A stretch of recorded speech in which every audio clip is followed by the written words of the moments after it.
the premier sports talk radio. It's Tony's Takes. Here we go.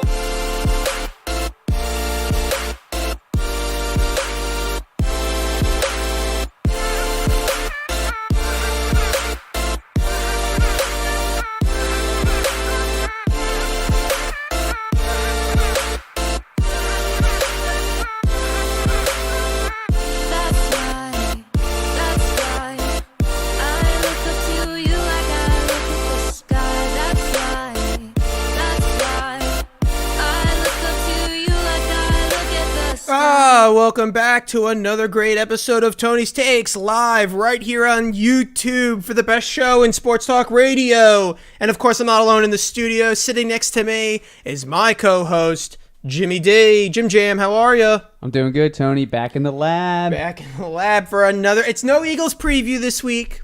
No Eagles preview. I'm very sad to say that. However, I like to think that our preview from last week, when we previewed the Eagles game, had a little luck rub off on the Birds because they went out and they won and they beat the New York Giants, a rival. I mean, that is a rival. That is Philadelphia's rival. There's no doubt about it. It is one of the most historic matchups in all of football. It's the two of the most major markets in football. Even though one team's not that good and the other one's even worse, it was still a really exciting game. And I'm glad to see that the Eagles came out on top. And we're looking into Dallas Cowboys this week. I can't wait. And I know all of you are listening to Tony's Takes. You also cannot wait, unless you're a Cowboys fan, which I highly doubt. Today's episode, we're going to be talking about a lot, right? The Dodgers, they just won a World Series championship. It took them, 8 times in the last 10 years to finally get over the hump. Clayton Kershaw has removed the curse from next to his name and has proven that he can show up in big moments in the World Series and probably solidified himself. I don't know, you could maybe say Justin Verlander, but Clayton Kershaw looks to be the best pitcher of our lifetime, or at least the last 8 years, 10 years, of a generation, right? You have guys like Holiday, you have guys like Verlander, there's these transitions, but Kershaw's been the best for the longest compared to those two. I mean, really, it's been 8 years of Kershaw dominating baseball, except for in the postseason. But now that's changed. 5-1 this postseason. 5-1 this postseason on a weird year. Maybe that's what it takes for LA teams to win championships. The shortened seasons. Shortened seasons, right? Because they have. Oh, it looks like all these LA teams, from what the Rams used to be to what the Lakers are this year, the Clippers. It's like these short seasons are either good or bad for them, and it looks like it's been good for most of them. So we'll get into that. We'll talk Dodgers. We'll talk MLB Baseball World Series, the Turner incident. I don't even want to get into that. It's such a non-story, but the media loves to go off about lecturing us. They are our betters. We got World Series. We said Eagles.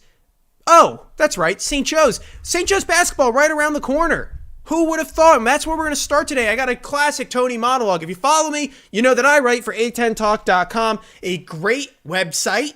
And as college basketball approaches, I've been starting to draft up some of my ideas of pieces I want to do. What are we going to talk about? There's so many questions around the St. Joe's team. We talked about it last week. How Demir Bishop, star player, transfer from Xavier, just got his eligibility for this season. He's been practicing with the team for at least 8 months now. We have Greg Foster Jr., who's also going to start playing for St. Joe's. Ryan Daly's returning. Ramir Moore, Cam Brown, Taylor Funk. Taylor Funk's going to be on the team. Now, you can say Taylor Funk, he kind of plays funky, but he's still a pretty good player if he's your sixth guy. And so St. Joe's is on my mind. And we got to talk about St. Joe's because it's going to be the only sport we can talk about for the next 7 months. Let's not say 7 months. For the next 3 months, because apparently the NBA wants to start up again in December. Did you see that, Jim? December, I've seen January thrown around, but I've seen December mostly. Yeah, so we're going to go into all of that with St. Joe's right now because it's the sport we all need to pay attention to. Football will only last so long, folks. And basketball, coming back in December, but who doesn't love college basketball? So let's begin. It is crazy to think that we are only four weeks from yesterday away from the start of the 2020 and 2021 college basketball season. After the weirdest ending to a season ever, It is time for the Atlantic 10 and all of college basketball to return to the court. This is especially significant since college basketball has had the longest hiatus from play out of all major sports in America. College basketball also took the biggest hit from the pandemic after the NCAA had to cancel the largest revenue-generating sport in all of the college sports world. College football doesn't generate the type of revenue that the NCAA March Madness tournament generates. That is a fact. And if anyone's telling you otherwise, they're lying to you. It was a major issue, a major incident for the NCAA to get rid of the opportunity to earn all that money, and it had a very big impact. You saw schools canceling sports programs because the NCAA couldn't funnel the money from the basketball tournament to the schools. The schools didn't have the budget. You didn't see students leaving college. The college acceptance rate stayed the same. Kids were still going to school. They're still going to school. You really haven't seen that big of a dip in tuition payments from students to justify all the sports that are being canceled. And it's because college sports, in some degree or another, pay for themselves. And college basketball, turns out, pays for a lot of the bigger programs who aren't state-sponsored to have track and field, men's and women's lacrosse, men's and women's soccer. You saw William & Mary. Look at the controversy around William & Mary. For those who don't know, they canceled 7 sports. And it's because they're not a state school, right? You can look at UVA and go, well, they didn't cancel any sports. That's because your your tax dollars go to supporting college sports for Rutgers, Penn State. But for schools like St. Joe's, or better yet, for schools like Villanova, tournament money is everything. It's how you pay for a majority of your sports. So it was a major issue, or I don't like how I'm saying issue, but it was a major incident for this to happen to college sports. However, that's all behind us now. We can happily look forward to college basketball returning to our television screens in only a matter of weeks. With the season approaching, now is the time for the writers at A10 Talk, the website which hosts my column, to begin formulating their predictions for this season. But wait, on second thought, Jim, I believe the writers at A10Talk.com have already done that. In fact, on August 28th, 2020, get a load of this, folks. The lovely website A10Talk.com published an article titled A10 Power Rankings by the A10 staff. The piece provided an interesting perspective on where our writers ranked the A10 teams going into the season. And it was a good article. I recommend everyone should go and check it out, and I'll provide a link to it in the chat today.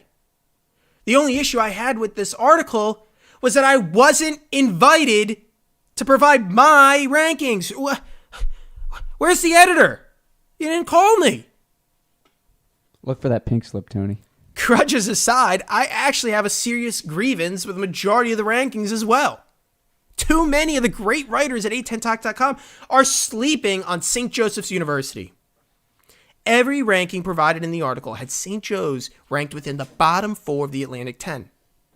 I understand this article was written back on August 28th, prior to the news around Demir Bishop's eligibility and the scheduling of Kansas and Auburn. However, I still think it was a little unreasonable to place St. Joe's that low in the conference power rankings, especially since 3 of the rankings had St. Joe's in last place behind the dreaded Fordham University. St. Joseph's University is going to be within the top 10 of the league this year. You can book it. The Hawks will finally escape what the 3-bid league podcast calls the pillow fight, and here's why. First, redshirt sophomore Greg Foster Jr. has been practicing with the team all last year, and Demir Bishop began practicing in January. Both of these players, who are considered, quote, new faces to the roster, are actually guys who have seen as much practice time as the individuals who actually saw the court last year. Foster and Bishop have had more than enough time to learn and understand Coach Lang's system. Secondly, pair the addition of Foster and Bishop with the fact that Ryan Daly, who's a star of this team, one of the best scorers in the A10, will be returning to the team. This core of 3 will be able to lift St. Joe's out of the bottom 4 and into the top 10. Think, Ryan Daly will be able to play less minutes and handle the ball less in the process. these roster additions and improvements, they are improvements, only help the Lang offense become more efficient, especially when you allow a guy like Ryan Daly to take more efficient and effective shots and have to handle the ball a lot less. You give two guys the ball in their hands, you let Ryan Daly patrol the paint or cut, he's going to score a lot more. I think he's more effective without the ball in his hands. But finally, players like Cam Brown and Ramir Moore had extremely productive freshman seasons. Brown and Moore's skill sets have grown tremendously thanks to the extra playing time that they received in Lang's offense last year. Furthermore, Taylor Funk will also be returning to the court to round out what looks to be a pretty cohesive team. And this is what it all means in the end. As the resident St. Joe's writer for A10 Talk, I know that my takes come with a little bit of bias. Yet, having high expectations for a team comes with the territory of Philadelphia sports. Fortunately, my colleagues had St. Joe's too low, and in the process ignored the facts of the story. Anyone who sleeps on St. Joe's is in for a surprise when the Lang gang comes to town. Jim? So tell me, Tony, you always have this positive spin on how good the team is kind of built itself up over the last 8 months. What's the big takeaway here? Like, why is everybody basically putting us down at the bottom of the list for the rankings in the A10? Is it last year's record, disconnect? 6-26? Is that the issue? Is that everybody just has recency bias and they can't really account for what we call variables that have changed this team over the last 8 months? What's the big issue? Where's the argument? I think a lot of people look at this team and go, coach is still new in town, right? Coach Lang has only been at St. Joe's for a year and a half now. And they go, well, he's still not has a team fully produced with his recruits, right? A lot of these guys are still Martelli leftovers. That's just what it is. And so there's a lot of questions around, do the guys that stayed after Martelli fit into what Lang wants to do? Mainly because a lot of college coaches are the ones who pick the players and fill out the system to what they think it should look like on the court. And recruiting the right type of player is important. Are you going to go and make sure that you get a center, or are you going to construct a lot of wings, or are you just going to get one good guard? Are you going to be more defensive-oriented, more scoring-oriented? Phil Martelli was supposed to be a more defensive-oriented coach. And if you look at the years where St. Joe's won the title, what would happen is the A10 title. Think of the last time St. Joe's won an A10 title. That was a defensive-oriented team. And then Bembry and, what was his name? Why am I blank? Isaiah Miles would be the ones who scored. They were literally the two who would score. And then Papa Now would score once in a while. But really, they were good at keeping teams within striking distance and then allowing their two good players to go and finish the job off. That's always how St. Joe's has operated. And it's what Phil Martelli did with Charlie Brown. He tried to do the same thing. So I think in hindsight, you look back and you go, are these defensive-like structures of a team, which Phil liked to tend to prefer, going to fit with Lang, who is clearly of the offensive Villanova style, three ball is king, and then you try to either outscore or you use your scoring to stay with a team rather than using your defense to stay with the team. It's an interesting issue, but I don't think it shouldn't cloud your judgment if you're an A10 writer, you're a fan of the A10. St. Joe's is much better. These are legit transfers. The transfers I just named were 4-star recruits. These guys are good, and Lang's now bringing in his own 4-star recruits who won't play until next year, of course. But I think Lang has an eye for talent, and I think he can make it work. Last year, there was 3 or 4 games where we could have won them, okay? That puts us instead of, 6 wins or 4 wins? What was it? It was 6. We were 6 wins. That puts us at 10 wins. 10 wins is what used to be a bad Phil Martelli year when he would have control over, when he was coach 10 years into the league, into the program, right? A 10-win season, that's a down year, Phil's retooling. But that's after he's had 10 years to build pipelines and everything. Lang's in his second year, right? That's very different than a 10-year coach who has pipelines and knows that what's going to come down the road is going to be a little bit better rather than the uncertainty of a new guy who's only been here for 2 years and who knows what kind of recruiting skills he has. Lang's proven he has recruiting skills. But those are the questions that you need to ask yourself. And I think there was a couple games in there. We could have easily been 10 and whatever. Coulda, woulda, shoulda. Yeah, I totally agree. Coulda, woulda, shoulda is a bad argument. But for a guy like Lang, you put it into perspective of what you got to recruit, what you're taking with, and the fact that the entire roster left. You didn't just have your classic graduating seniors. You had everyone leave, right? And so, as I said, in a Phil Martelli era, you graduate some good guys, you go to a 10-win season. Okay, there's a bunch of 10-win seasons for the Martelli era, 10 to 12-win seasons in the Martelli era. But for the Lang era, when the whole team leaves, the whole roster gets rid of you, you have guys who are pretty good, who can play at Louisville, leaving. I mean, come on. It's night and day. Wake up, folks. This team is going to be good. Lang's got some guys that he picked now coming in. He's had some good freshmen develop really nicely. Ryan Daly has bought into the system. Don't cloud your judgment. It was 6 wins last year, but 6 wins for Lang is a lot different than a team that has an established coach that got 12 wins. Is so different. Is night and day different. And something that I want to point out, just to, kind of go with you on this side of the argument. Look at that opening game last year against Bradley, right? That was huge. I remember texting you during that game. You see, you carry that win forward. You carry the UConn win forward. You carry the Penn win forward. You carry the 8-point game against Florida down in Charleston last year. Those games, those are big teams that they had close games with or they beat. And, we had some really bad losses against Temple or against Villanova. We played really good games, and that's kind of the bright side.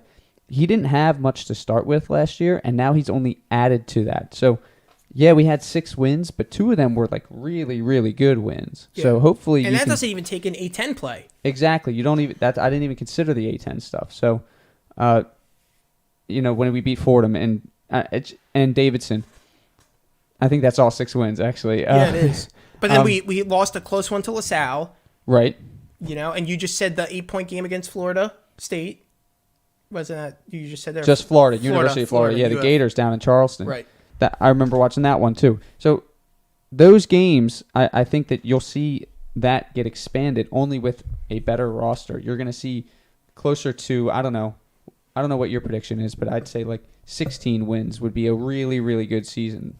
Anywhere near 500. Anywhere near 500, yeah. Yeah, totally agree. And I'll be coming out with my predictions for St. Joe's overall record this next week. So check out A10 Talk for that, or the podcast here. I'll also be giving my own power rankings and fixing the story around St. Joseph's University, that's for sure. Let's go to the chat for all the people listening to us on YouTube Live. Thanks for joining us here on Tony's Takes. The chat is open, and we will be reading it. So if you have a hot take, put it in the chat. Stephanie Daniels goes, hi. And Steve from Summerdale goes, hey, Tony and Jim. Steve, looking forward to speaking to you tonight. It's going to be a good one. All right.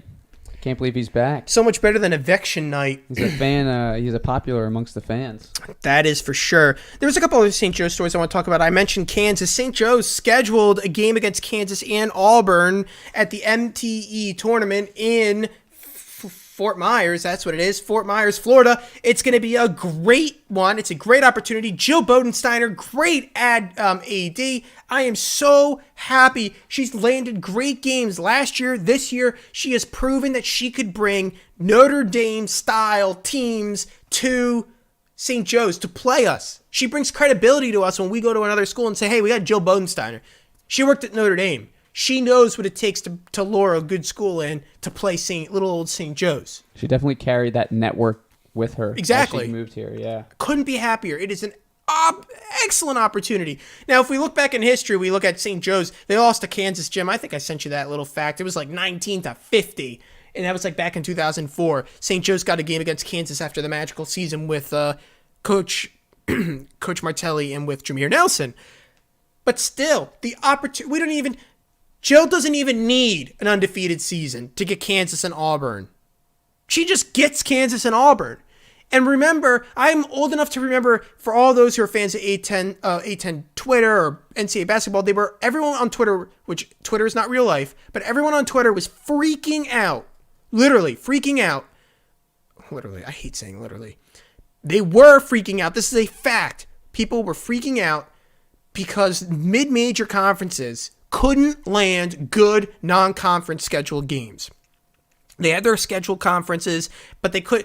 If you were Monmouth, you couldn't get someone from the Big East to play you. You couldn't get someone from the ACC to play you for a lollipop game. You couldn't even get that anymore. Those days were done, and everyone was going, instead of playing random teams, out-of-conference teams, and making your own schedule, they just said, we're going to go to a 20-team tournament and play other conferences, Power 5 conference. So, if you go to, say, Michigan State, you make sure you go to a tournament that only plays Pac-12 and SEC teams. It counts as non-conference schedule, and you don't have to go and play Loyola Chicago. And they do this, and I had Joe Lunardi on my show 2 years ago, and he explained they are going to do this to insulate themselves from the, quite honestly, embarrassing upsets against mid-majors, because mid-majors turn out to be better built programs when you play them, and if you only play them once, turns out having a bunch of freshmen doesn't always work. And that seniors with one opportunity to play can come in clutch when things matter. They know the offense better, they've been playing for 4 years. And so these programs have been moving away from playing mid-major. Major conferences have been moving away from playing mid-majors in fear of giving up spots to the mid-majors in the tournament. They don't want to see the Atlantic 10 be a 3 seed. They don't want to see it. They don't want to see VCU, Rhode Island, and Dayton all in the tournament.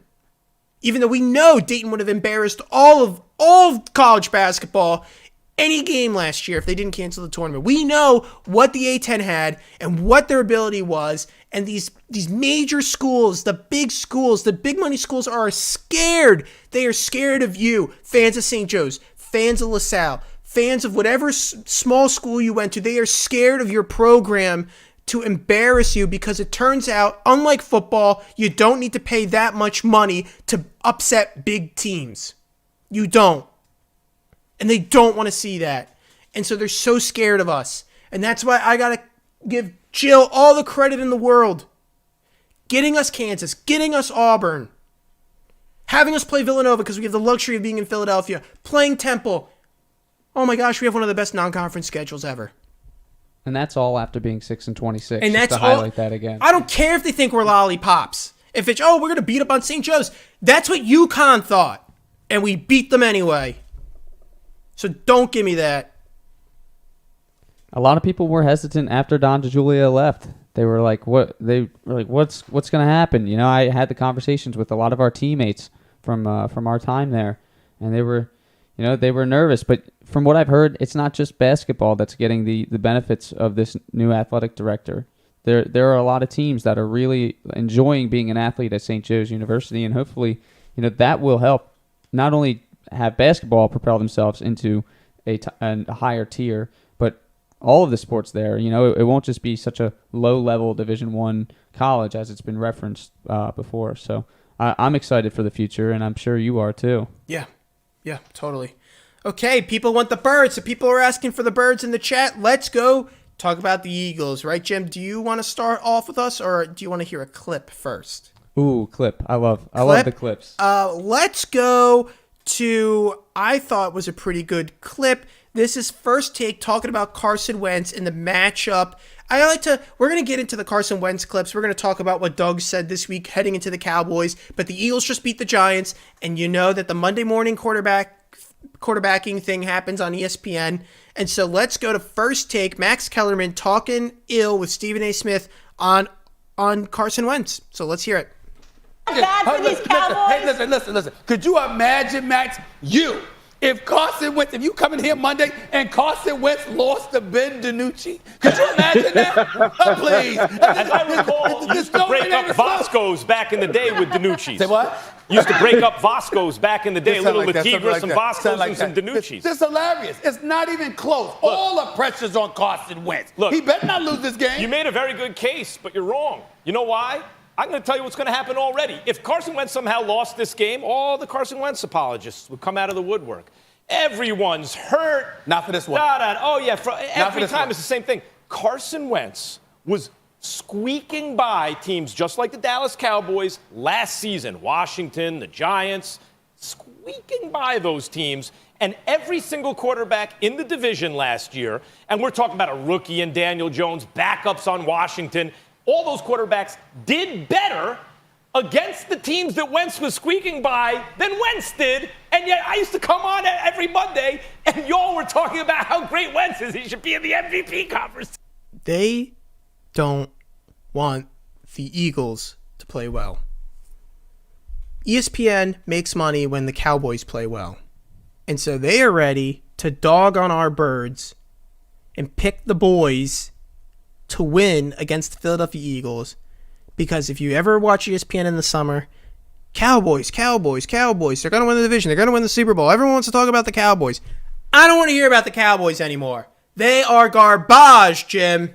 There's only one way that the Eagles can respond to something like that from Max Kellerman, and that's win 36-10. Oh, I would love it.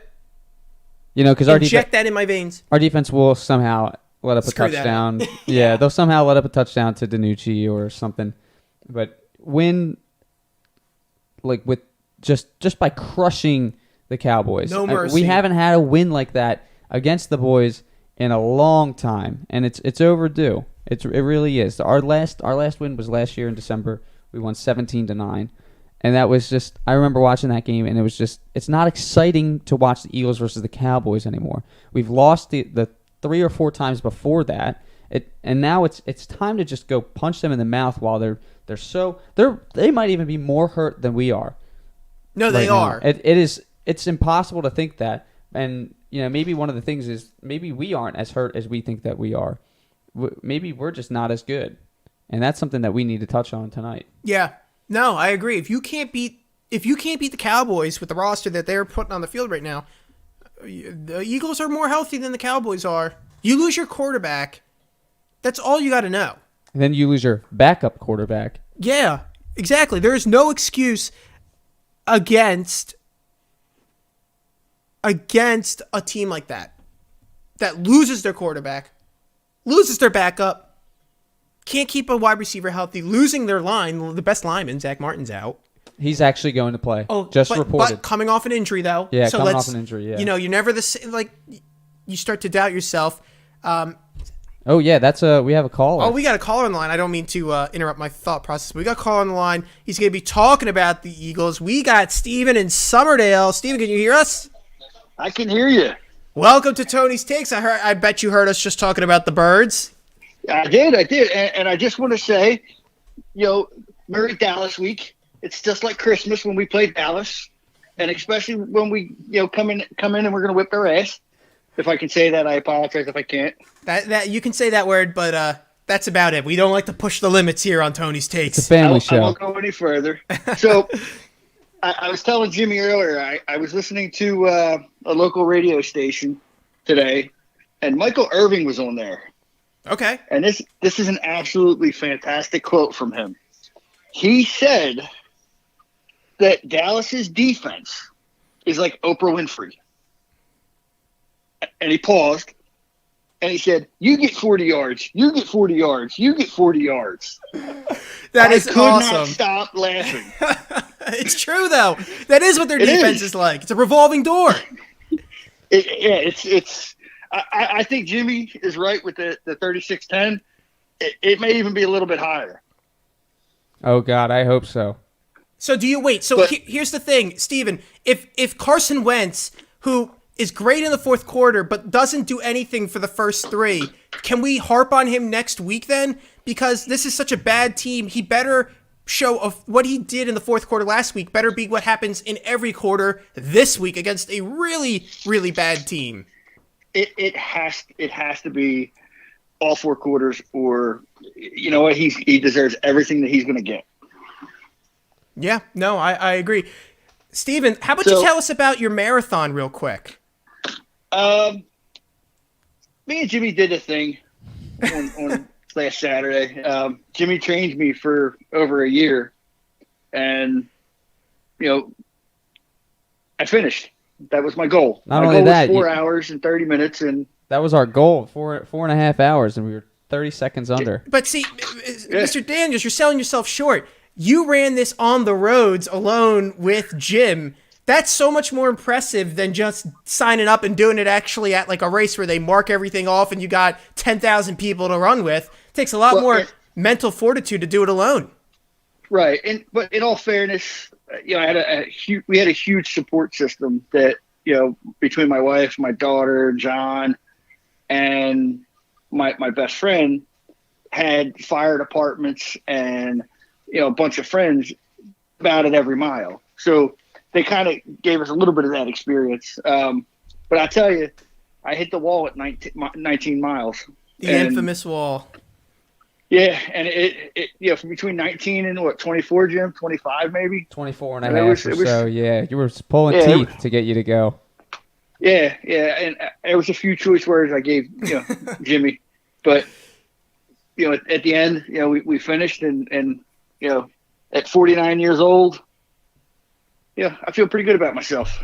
Well, hopefully the Eagles show the mental fortitude that you did this past weekend. Give us a final score. What do you think? I know you said you agreed with Jimmy, but where do you think they're going to be? I think we're going to be north of 40.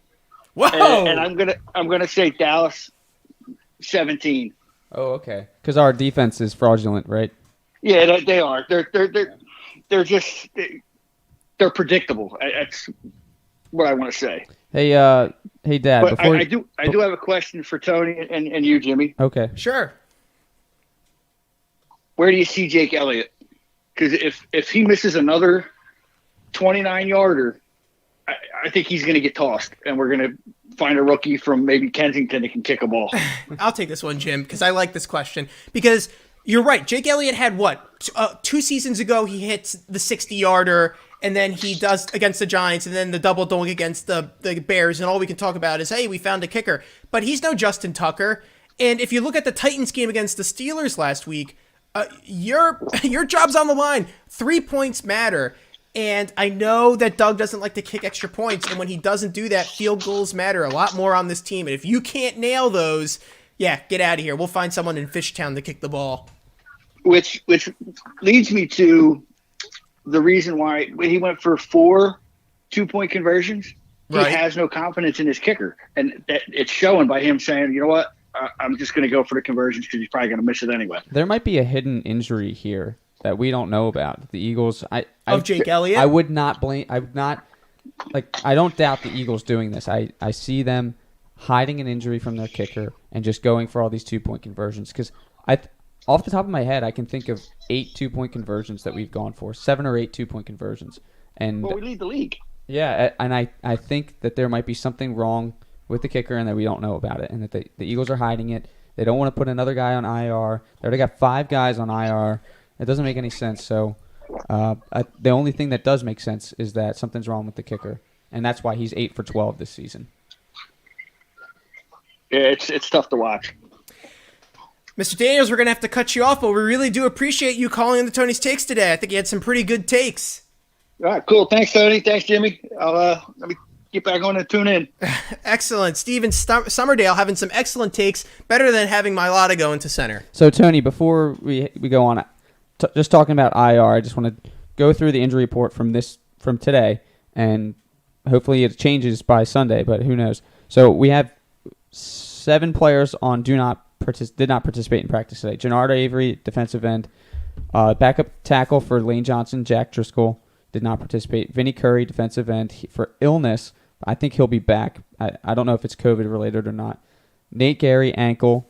That's our linebacker. Cornerback, Craig James. Alshon Jeffrey out again. And Miles Sanders did not participate. Malik Jackson, Lane Johnson, and Cravon are at limited participation. Looks like they're going to play. And then we have our safety coming back, Kavon Wallace. He's a rookie. He'll be back to play on Sunday. And then on IR, we still have Dallas Goedert, Jalen Reagor, Jason Peters, Rudy Ford, and TJ Edwards. Hey, I have some breaking news for you from producer Sean P., longtime friend of the show, used to produce me back on Radio 1851. He just texted me. I don't mean to change the conversation, Jim, but when you got breaking news, you always send forth. Ring the bell. Apparently, St. Joe's will be playing Mount St. Mary's, Drexel, and one more team. I imagine they try to get like a Lehigh or maybe a Princeton. Well, Princeton, who knows if the Ivy plays, but like a Rider or something. It looks like they're trying to fill out with some local teams as well for the non-conference schedule. So thought that was worth telling the fans here at Tony's Takes. But we'll go back to the Birds right now. Definitely. So the Birds, one of the things that I've noticed is that they're starting to meld together. But what does this mean when we get our IR guys back? What does this mean when we get, the players that are hurt right now back? Is the chemistry going to be funky for a while again? Because now I'm starting to see actual football being played. we're starting to get wins together, and it's you can feel the momentum. So I guess how do you do that as a coach? You can't hold people out that are going to be better players. So hopefully they can find a way to mix people back in. Maybe the bye week will really help. Who knows? But I'm really looking forward for that bye week and getting some healthy guys back. So do you agree with me when I say, because I think I want to hit on your point again, this Eagles team is starting to gel more, and Carson's finding a rhythm that maybe they would have had if they had a little bit more preseason. It wouldn't have maybe taken 6 games to do it into the season. Maybe we would have seen this gelling week 3 again, and it would have helped us more. Now, but the thing is, and I'm going to steal my argument, you can say that about every other team in the league. Yeah, that's true. Everybody is in this situation. Right. So that kind of levels it out. Everything's kind of null and void. But at the same time, you're losing games to the Ravens and the Steelers by what seems like a play or two. And maybe that is just how football is. But you could see this, and then the Bengals game, you could see how... The Bengals game was one where you're like, we needed... that's where a couple practices will get you over the hump. And they're just They were just malfunctioning so much in the first 4 games of the season. So, maybe this... they're definitely coming together now. So maybe, we'll see a big run towards the playoffs at the end in the final 6 weeks of the season, because some of those teams that we're playing at the end, they're playing hot right now, but I can see Green Bay kind of tailing off. I can see the Cardinals kind of tailing off. They just let up 34 points to the Seahawks, which, it's the Seahawks, but the Eagles can get up to that play by the end of the season, I guess is my point. And I think that those teams can kind of regress. They have enough time to regress by that point, because it's really hard to play that level of football all throughout 16 weeks. Stephanie Daniels goes, my car was faster in the marathon. Come on, Stephanie. Can't say that about Steven Summerdale. Oh, come on. It's the first one, 49 years old. Debbie Daniels goes, the hawk will never die. Amen. Ain't that the truth? And that's how it's said. Let's go to Doug Peterson talking about the division matchup against the Cowboys, who I've been told are terrible and stink. Cowboys stink. But let's go. Doug Peterson. Here he is. Well, I guess sometimes part of my messaging comes in blocks, right? It comes in waves. We as coaches, sometimes we talk about the first quarter of the season, the first 4 games, and the second quarter, and on to the third, on to the fourth.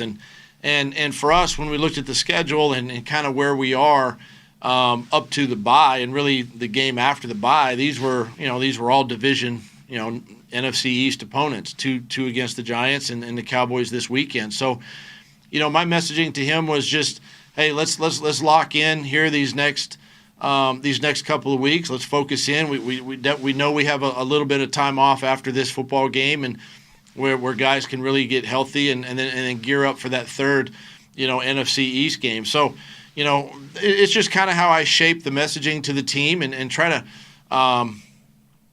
I guess from a focal standpoint, just kind of give them a visual as to kind of not only where we are, but kind of where we're headed. I want to say this about Doug. He must have been wearing the swishiest pants ever. That's all I heard in that interview. It's like starter jacket material. Yeah, it was like, what is he wearing? What did you think of those thoughts, though, Jim? I think he kind of hits on what you were saying. The bye week is going to be really important for this team. Yeah, and I think something that he didn't outright say, but you can kind of hear it, is they kind of imagined to be in a better spot at this point. When he kind of said, when you look at the schedule and you looked at where the teams we were playing and then up into the bye and everything, you could sense that there's a little bit behind him saying, we're a little disappointed at where we're at, especially because we know the strength of our schedule at the back end. So I thought that was peculiar. I thought that was some insight that really the fans could use. I think that's fair. I think it's fair that the bye is kind of just what every team looks for, because it gives them a chance to just take a breath, because the season it's really hard, and it's hard as a fan to not see these players as human beings, because it's just a game that we're watching. But really, they're going out and they're playing their hearts out, and they're playing really hard, and it's really demanding on the body. So hopefully that bye week is what we all need. Maybe as fans we need it. No, I need football every week. Let's go to Wentz, talking about returning players, which kind of falls into this whole bye week scenario. How do we get guys healthy? Eagles have some pretty important pieces returning this week. We don't know where Jason Peters is going to line up on the line. He's always cryptic with that. I hate that. But here's Carson Wentz talking about the return of some pretty important players for the Philadelphia Eagles. It's definitely exciting. I mean, they're big parts, big pieces of our offense. You know, guys like you said, Peters and Rager, we saw what he could do early in the season and the explosiveness that he brings. Obviously, we know what Dallas can do, both in the blocking game, but also run after catch and getting open. I mean, he's one of the top tight ends in the league. And so just knowing that we're getting some of those guys back, and Jason Peters has been doing it for a long time, whether it's this week or going forward, I think it definitely, energizes the offense, and guys are excited because of what we've been able to do and how we've been in a lot of these ball games, and we just keep adding some pieces back, and we're as confident as. Oh, that cut off pretty quickly. My bad, folks. I think Rager coming back is actually pretty big news. That's something that no one's talking about. That's some help at wide receiver that the Eagles really do need. Especially after Deshaun, being hurt for the rest of the season. Yeah. We need that. 100%. Also, on top of all that, Carson answered some questions about his improvement on the fourth quarter, something that Steven Summerdale, we just talked about with him. How does Carson Wentz take what he does in the fourth quarter and apply it to the entire game as a whole? Does Carson Wentz talk about his improvement? I mean, to answer the latter part of that question, I mean, being able to improvise and go off schedule is a big part of what I do and what we do as a team, and maybe 2 minute brings that about more, certain situations. I'm not sure. But we're always talking about it. We're always talking about, being off schedule and guys getting open, creating plays downfield. And I've said it time and time again, there's a lot of big plays to be had in those moments. You're going to miss some opportunities, but always talk about walking that fine line of extending plays and pushing it and just throwing it away and taking the sacks. And so sometimes in those 2 minute moments or those late in the game situations, you're willing to try and extend and try and make the plays because you're down, or you need to rally and do something. But as far as the rest, it's hard to say. It's hard to say. I think sometimes. Okay, I'm going to cut him off right there. In a little context to what Carson was just talking about, they ask him, how do you take the fourth quarter performances and bring it throughout the whole thing? And Wentz goes, oh, it's because I improv more in the fourth quarter because we're down so big and I'm willing to sacrifice my body to make the big play. But I think that's the wrong approach to it. I think Carson is better when he's scripted. When you watch Carson do 1, 2, 3 steps back, throw the ball. Read 1, read 2, throw the ball. Read 1, read 3, run the ball if you don't have your first 2 guys open. That's the Carson we think is good. What he's saying is good is the fact that he's improvising and holding the ball really long and getting it there. No, Carson, what we need you to do is, yes, you can improvise a little bit more, and I agree that you should do it a little bit more often, but do it where you're counting off 1, 2, 3. No one else is open. I'm going now. It doesn't help where you go, hold it for 10 seconds, and now I'm going to run. That's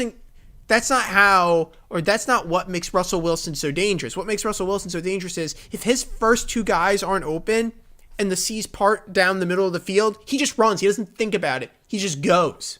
And sorry, I'm not going to say that you're improvising when defenses only come at you with 4 in the fourth quarter because they're sending everybody back to cover the wide receivers, and they give you something like right in the middle because there's no linebackers there. That's what Russell Wilson takes advantage of. Right, and that's what Carson Wentz takes advantage of in the fourth quarter. But during the rest of the game, he's not just getting 4. He's getting blitzed with somebody on the edge, so, an extra linebacker coming at him. So, no, I'm not going to agree with him on that. I don't think it's because he's improvising. I think it's because the defenses all in this league, every team does it, especially us. They let up the little yards, and then for some reason he's able to dink and dunk and get down the field, and then he makes one big play to the end zone, and that's the touchdown to give us the lead or something. Yeah, and the blitzing would be solved if you ran the ball more, or were better at running, right? Because when you blitz, gaps open up, and you have 6 guys coming at you, less guys in the backfield. That's where these 10, 5, 10, 15-yard runs come from. It's teams blitz, and the running back gets free.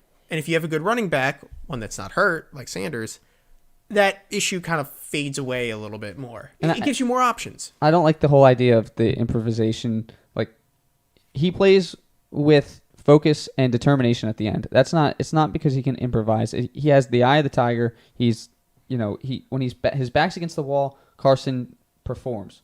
And I feel like that's why we go down so much in these games. That's why we go down in the first half. It's because Carson needs pressure on him to perform well. And he doesn't seem to do that when it's a 0-0 game or when it's 10-0. Yeah. No, totally agree. Steven Daniels goes, it's because the defense is tired from sacking him. LOL. That's a pretty good take. Jim, let's go to our picks. We're kind of running out of time. We've had so much to talk about today on Tony's Takes, and if you really like the show, make sure to subscribe to us on YouTube. Double click the notification bell to get notified every time we go live. Also, on top of that, we got a 5-star rating on Apple Podcast. However, the person didn't leave a written review. So whoever left the 5-star review, we really do appreciate it. Thank you. If you listen to us on Apple Podcast, leave a 5-star review. And if you write a review, we'll read it out loud. I can't see who leaves a 5-star review unless you write something. So if you write something, I read it. It can be funny. It can be witty. I prefer it would be that way anyway. Okay, Jim. Let's go into our picks. I'll do my power ranking, and then we got to go into Daryl Morey joining the 76ers organization, and we have to talk about the World Series and Mookie Betts. All right, so you want to go with the picks? We'll go with the you go first. The spread, the plus-minus is 7.5, so that's Dallas plus 7.5, and then Philadelphia minus 7.5. I'm going to take the Eagles minus 7.5. I think that's... Oh, wait, Jim, stop. Yeah? You didn't tell us our records. Oh, our records. I'm sorry. It's getting real close now because I just went 0-2 last week, but I don't care because the Eagles won. Tony is now 7-6-1. He got the spread and missed the over. I'm 8-5-1. I missed the spread and I missed the over. Like I said, this week I'm going to take the Eagles minus 7.5. I think that's a lock. That Dallas defense is fraudulent, and I think that our defense is way more healthy than their offense. And the over-under? Oh, you want me to go to over-under? All yes, right, please. Total's 43.5. I really want it to be 36-10. That was my goal, so I'm going to go with the over still. Okay. Also, when I this is my mistake, Jim. I put missed the over. What I meant to put is we took the over and the under hit. Yeah, so we missed by taking the over. By 1 point, right? Yep, by so 1 point. If they get that 2-point conversion, then I just wanted to correct that because I know it sounds weird to the listener. They go, they missed the over. No, the Eagles hit the over wasn't hit. So that's that. I'm just doing that for my own sake. I like your picks, and so I'm going to take what you're taking today. Oh wow, we're finally in agreement. I am tying our destinies together. Eagles at minus 7.5. There is no reason for Dallas to be close. I'm betting on the Eagles, proving that they should be division winners, and at the minimum, showing Washington, hey, we're not rolling over. We can beat up. Remember, Dallas got beat up by Washington, who doesn't really have a quarterback. The Eagles better do it. Otherwise, Washington's going to look at the Birds and go, we can upset that. They barely played the Giants close. They barely played the Cowboys close. Oh, we can beat them. Could you imagine Washington winning the division? Yeah, and it's a very big possibility. If we don't beat the Cowboys down hard enough, I'm going to have some doubt in my mind. Now, Washington played the Giants pretty close. We played the Giants pretty close. Maybe the Giants are better than the Cowboys. Who knows? But I'm agreeing with you. Minus 7.5 for the Birds, and I'm taking the over. I know the under hit last week, but I'm taking the over because I'm still rolling with it. Majority of the league is still hitting their overs. Right? Just because the Eagles didn't doesn't mean the league's not on a certain trajectory as an average. Might just be going this way.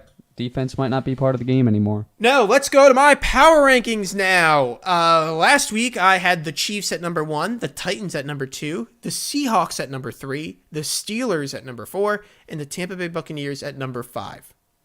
This week, I still have the Chiefs at number 1. The Titans have fallen down, and the Steelers have moved to number 2. So we have Chiefs at 1, Steelers at 2. We have Tampa moving up to 3. We have Green Bay moving up to 4. The Seahawks moving out of the top 5. And the Titans moving from 2 to 5 to round it out. So my power rankings this week are Chiefs, Steelers, Tampa, Green Bay, and the Titans. And I have a couple teams to watch. The Saints, the Cardinals, the Seahawks, and the Bills are all jockeying to get back into the top 5 position. However, what I saw from the Titans last week proves to me Steelers and Titans, the Chiefs aren't the only favorite in the AFC is what I'm going to say. We don't know who's going to win the AFC, but boy, are the Titans and the Steelers really going to give the Chiefs a hard time. And the Ravens have fallen out. And if they want to get back in, they better beat the Steelers this week. Tampa moved up, and Green Bay moved up. Green Bay took care of business last week, and the Seahawks, of course, they lost. So they move out. They move out, and the Titans lost to a better team in the Steelers. So that's where my rankings have. Chiefs are still number one, best team in the league. You watch them, you just know. You just know. You put the goggles on, the football glasses, and you go, wow, that team is just better than everyone else. Any objections, Jim, before we go to the Philadelphia 76ers? Just something to keep in mind. Week 7, there's only been 5 times it's happened, considering this week was the 5th time, that 2 undefeated teams had played in Week 7, and that was the Steelers versus the Titans. The winner, historically, has always gone to the Super Bowl. So the Steelers won that game against the Titans.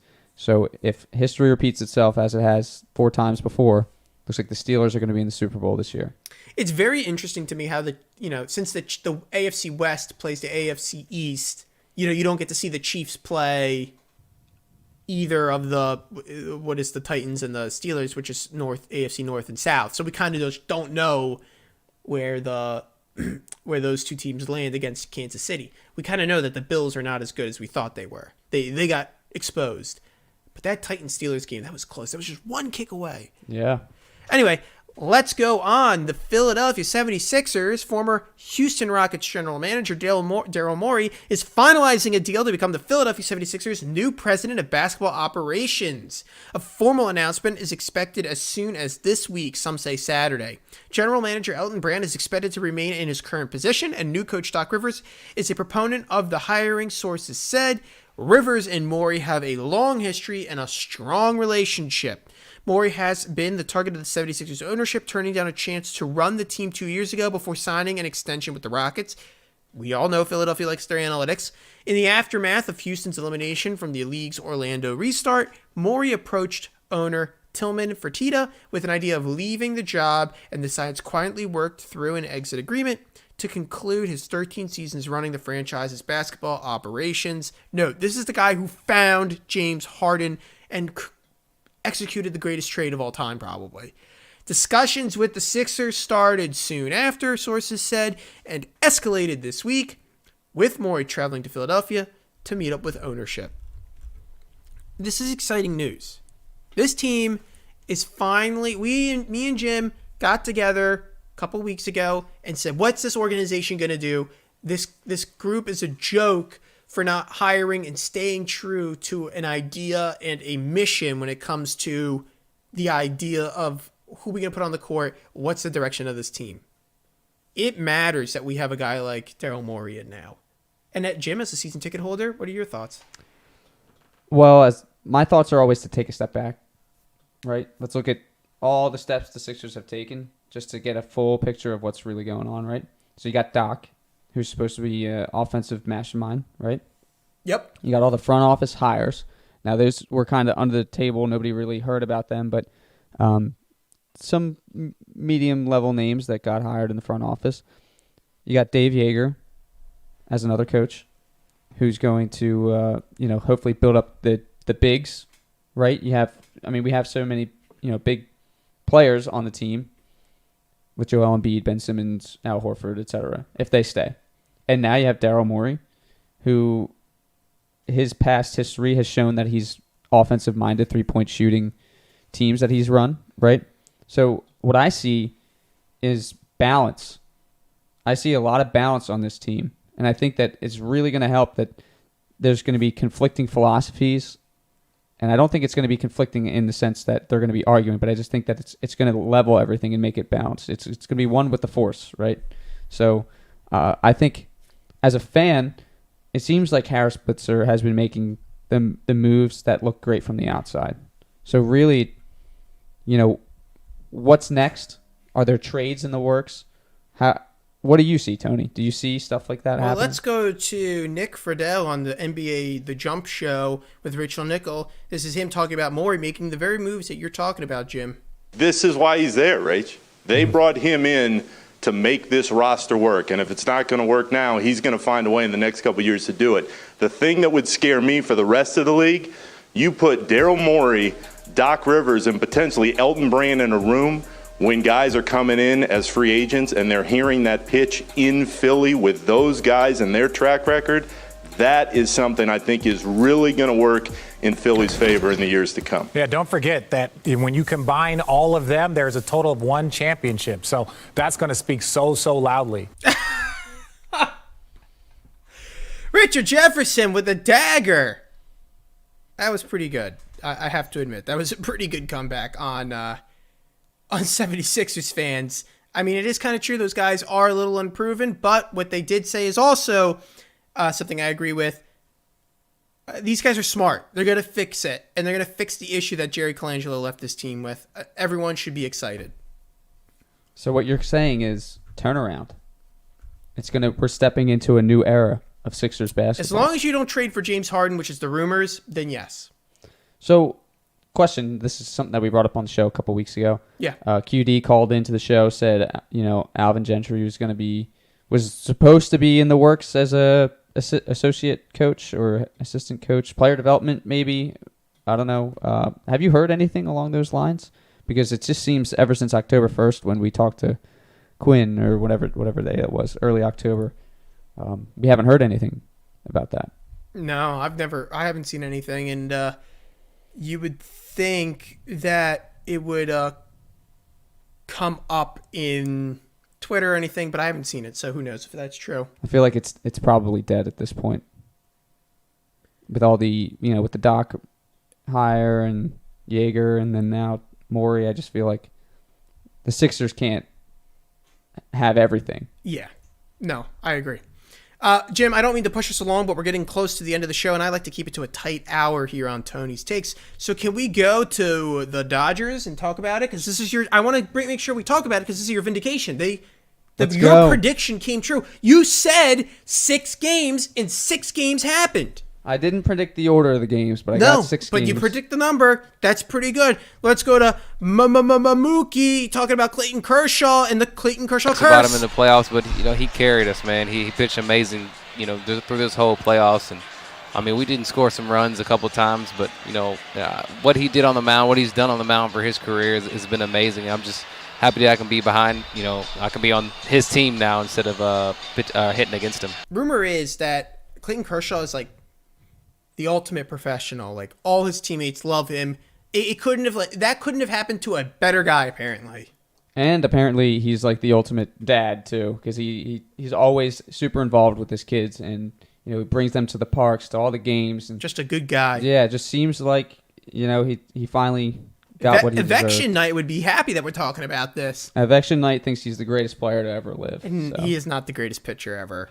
Well, he loves him. And I'll tell you what, Clayton Kershaw, let's just go through this real quick. Cy Young, bring up the numbers. Cy Young 2011 and Triple Crown. Pitching Triple Crown, obviously. Yeah. 2013 Cy Young. 2014 MVP Cy Young. Then we got to go... Oh, that's it. Sorry. Okay, and the list is done. Then 2020 World Series champ. Finally. And he went 5-1 in this postseason. I think the whole talk about Kershaw has to be done now. It has to be over with. No, he's proven himself. No, I agree. I'm not denying that he's I just think he's a secured Hall of Famer with all those Cy Youngs, yes. MVPs, and Triple Crown winner. Yes. He is going to be in the Hall of Fame. That is not a question. Justin Verlander is going to be in the Hall of Fame. Roy Halladay was in the Hall of Fame. And Roy Halladay didn't even win a championship. No. So he got in. So Kershaw was going to get in anyway.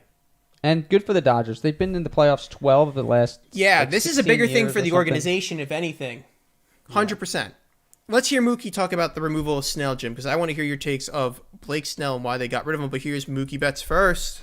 Just why. I wasn't exactly sure why, and I wasn't going to ask any more questions after that because he was rolling through that game pretty well, and so you can't you just be thankful sometimes.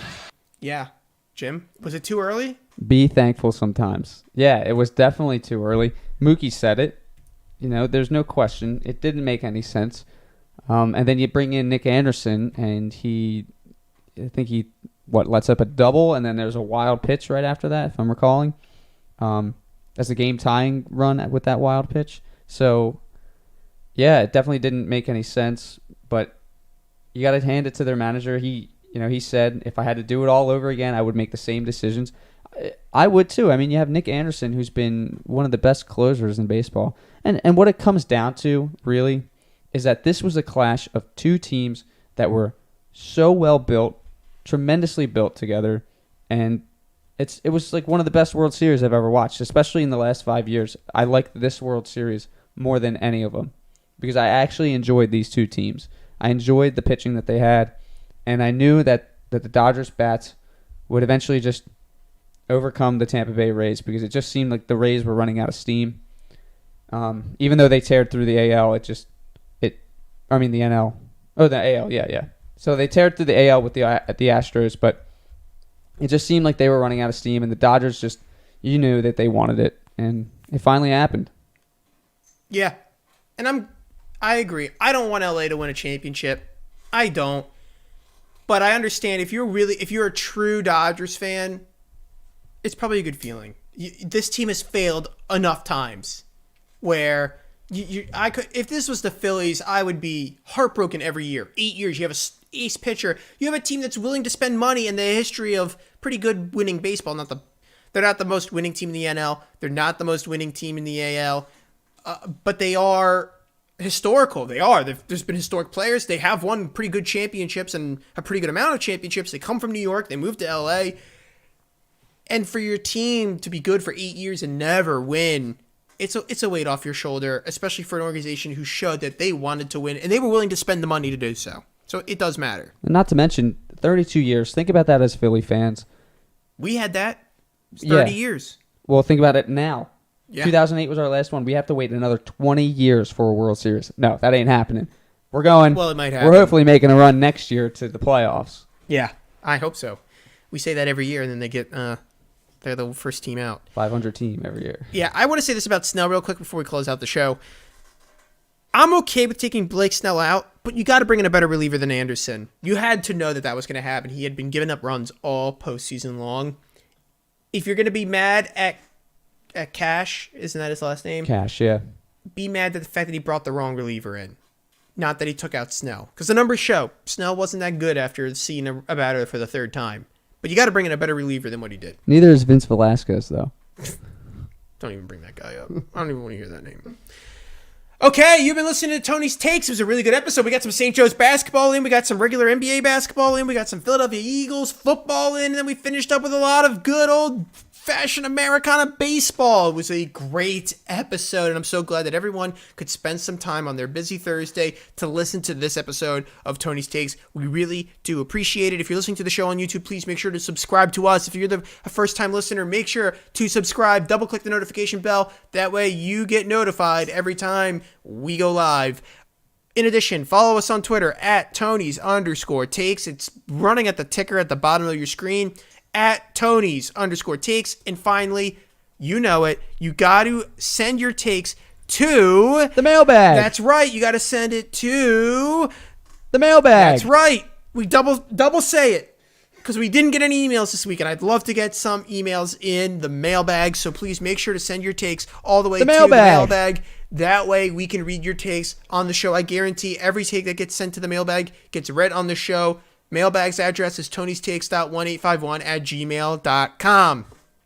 Also, listen, if you're listening to us on Apple Podcasts, that means you missed the show, the live show on YouTube that airs 7 o'clock every Thursday. But that's okay. You're hearing us on the lovely Apple Podcast probably. And if you also are listening to us on YouTube and you want to hear us on Apple Podcasts, go and do so. Just search Tony's Takes. You'll see the beautiful logo up ahead. All 5-star reviews on Apple Podcasts get read out loud on the show if you leave a written review. With all that said, thank you for listening to this week's of Tony's Takes. Jim, thanks for being on the show. Thanks, Tony. Thanks for listening, y'all. It was a very great episode. Thanks for listening to the best show in sports talk radio. Look forward to seeing everyone next week right here on YouTube, 7 o'clock. You've been listening to Tony's Takes. The premier sports talk radio, it's Tony's Takes. Here we go.